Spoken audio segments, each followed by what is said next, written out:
Welcome to Too Fun of Books. My name is Janelle and this is my Jane Austen July TBR. I am super excited to be participating in Jane Austen July this year. This will be my first time to participate. I love Jane Austen and so I'm really excited. So when I found out what the challenges were, I put together my TBR and I'd like to share that with you. So the first challenge is read one of the 6 novels. And that was easy to decide which to read because there is also a read-along throughout the month, and that is for 2 of the books. There's a read-along for Emma in the first half of the month, and then Pride and Prejudice for the second half of the month. So the first 2 books up on my Jane Austen July TBR are Emma and Pride and Prejudice, and I am thrilled to reread both of these books in July.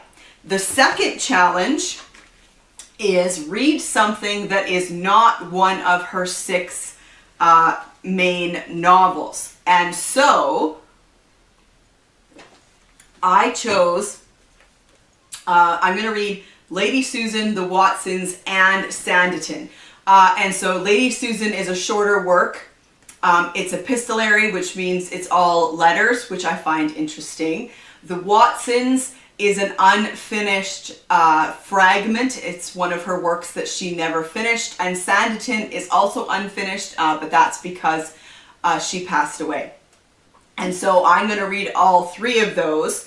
And the reason I chose this will become clear in a further challenge.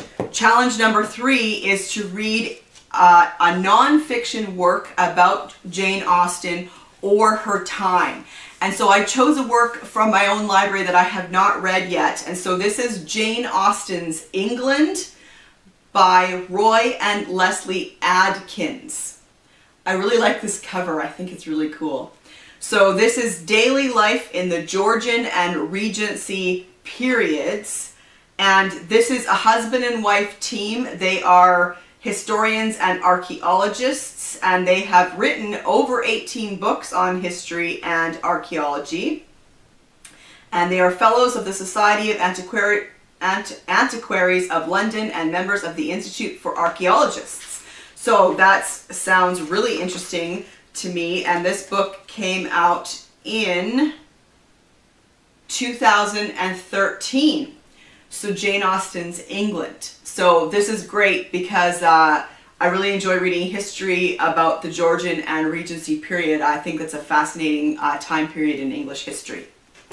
The fourth challenge is to read a retelling of Jane Austen's work. And so this is where my choice for reading one of her hers that's not one of the 6 comes into play. So this is Sanditon by Jane Austen and Another Lady. So I don't know who the other lady is, but someone took the fragment that we have of Sanditon, which is about 50 pages, I think, and finished the story. And I've read this before too, and I actually really like it. I really like how they told the story, how they ended the story. And this book was published in 1975. So it's not technically a retelling, but I think that it'll count. And then I also have, if I have time, I have The Watsons and Emma Watson, which is Jane Austen's unfinished novel completed by Joan Aiken. So her fragment novel, The Watsons, is expanded on and completed by Joan Aiken. So this is another example of taking a fragment of Jane Austen's work and completing it, which I find really interesting. So if I have time, I will read this one as well. The 5th challenge is to read a book by a contemporary of Jane Austen. And I have 2 possibilities here. I had to look it up because I'm not super familiar with other authors from the time period, but Thomas Locke Thomas Love Peacock published books the same time as Jane Austen published books, and this is Headlong Hall and Nightmare Abbey. These are satirical novels, wicked parodies. They are comic Platonic symposia, and I don't know what that means, where characters who are either representative types or thinly veiled caricatures of Peacock's contemporaries gather in country houses to eat, drink, and discuss. Peacock pokes fun at contemporary attitudes and ideas, but it is genial stuff. In Nightmare Abbey, he caricatures his close friend Shelley along with Byron and Coleridge as he derides the romantic literary movement in its various aspects. Peacock's very evident relish of the absurdities he exposes conveys a powerful sense of energy and a joviality that is irresistible. I've never read any Thomas Love Peacock, and so I'm very curious to get into these. And this is a very short book, so I would read both of them. The other possibility is Anne Radcliffe's The Mysteries of Udolpho. Now, this was published a little earlier, so not during the time when Jane Austen was publishing, but during her life. This was published in 1794, and it is the classic work of Gothic fiction. Now, I actually really like Gothic fiction.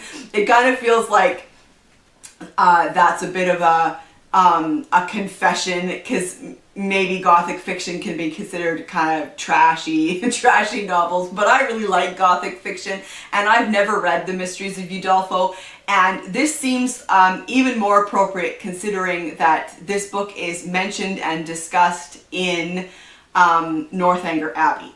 And so if I have time, and I hope that I do, because this is a chunker, I'd like to read The Mysteries of Udolpho. Then, challenges 6 and 7 are about watching adaptations. So challenge 6 is to watch a direct screen adaptation.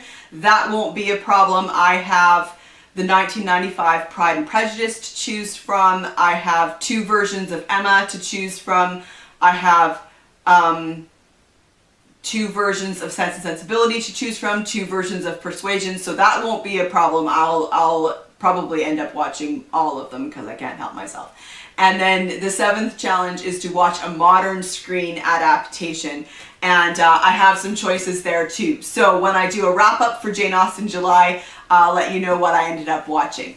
I have 2 more books on my TBR just because. The first is called Pride and Prescience, and this is a mystery, a historical mystery by Carrie, Bebris, and it is a Mr. and Mrs. Darcy mystery.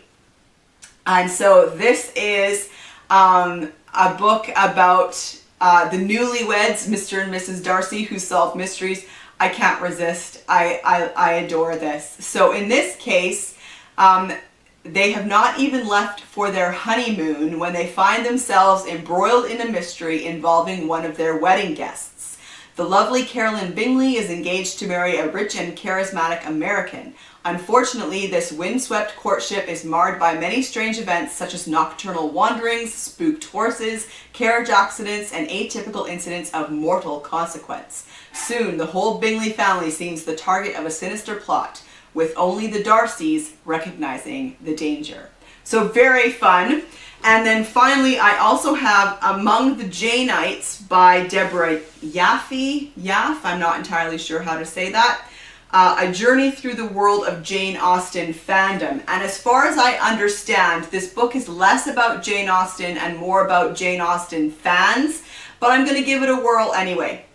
So that is my TBR for Jane Austen July. Are you participating in Jane Austen July? I would love to hear what is on your TBR. Have you read any of these books already? What are your thoughts? Let's talk Jane Austen in the comments below, and I'll see you for another video soon. Bye.